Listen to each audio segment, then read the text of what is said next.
Birodarlar, avvalo har biringizga rahmat va bilingki, har biringizga hurmatim bor. Ammo savollar ko'p, murojaatlar ko'p. Alohida javob yozishga ulgurmasam, xafa bo'lmang. Shuningdek, alohida individual masalalarni faqat konsultatsiyamda ko'rishim mumkinligini tushunishingizni xohlar edim. Bunga albatta vaqt va individual yondashuv kerak. Endi esa bermoqchi bo'lgan yana bir ma'lumotim. Inson hayotida yana karma degan masalasi bor. Ushbu masala haqida sanalariga ko'ra aytilganlari haqida aytmoqchiman. 23-sanadan 31-sanagacha tug'ilganlarda missiyasi bo'yicha ikkitadan dasturga ega bo'lishadi va missiyalarini oldin birinchisini ma'lum belgilangan vaqtgacha yakunlab, so'ng ikkinchisini davom etishlari kerak deb aytiladi. Qaysi muddatgacha bo'lishi kerak degan masalani bilish uchun tug'ilgan kun va oy yilingizni bittadan qo'shish kerak va chiqqan son muddat yakuni bo'ladi. Misol uchun 24/11/1997 sanasida tug'ilgan bo'lsangiz, mana shu holatda qo'shib chiqasiz. Umuman qaysi sanada tug'ilgan bo'lishingizdan qat'iy nazar, mana shunday holatda qo'shiladi. Bittadan qo'shish shart. Hozirgi misolimizda javobi 34 bo'ldi.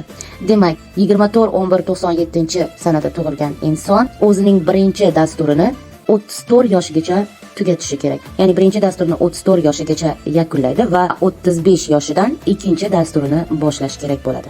Agarda inson ulgurmagan bo'lsa, unda ikkinchi dasturi ustma-ust hodisalari bilan kelaveradi. Bu yanada og'irroq bo'ladi. Shuning uchun imkon qadar vaqtida harakatlangan yaxshiroqdir. Endi dasturlarni sana bo'yicha aytib o'taman. 23-sanada tug'ilganlar 1 va 5. 24-sanada tug'ilganlar bu 2 va 6. 25-sanada tug'ilganlar bu 3 va 7 dastur. 26-sanada tug'ilganlar bularda 4-dastur va 8-dastur. 27-sanada tug'ilganlar bu 5-dastur va 9-dastur. 28-sanada tug'ilganlar 6 va 10-dasturlar. 29-sanada tug'ilganlarda 2-dastur va 11-dastur. 30-sanada tug'ilganlarda 8 va 3-dastur. 31-sanada tug'ilganlarda esa 9 va 4-dasturga egalar.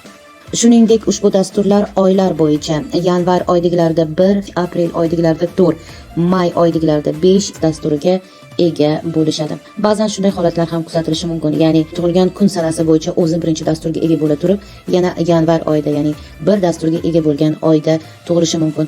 Misol uchun 23-sanada tug'ilganda shundoq ham birinchi dasturga ega inson va qo'shimchasiga u yanvar oyida, ya'ni 23-yanvar oyida tug'ilgan bo'lsa, unda ushbu dastur yanada kuchli hodisalarda aylanish beradi. Dasturlar ko'rsatkichlarini keyingi rolikda eshitishingiz mumkin. Avval o'z dasturingizni aniqlab oling. So'ng uni talqinini eshitsangiz bo'ladi.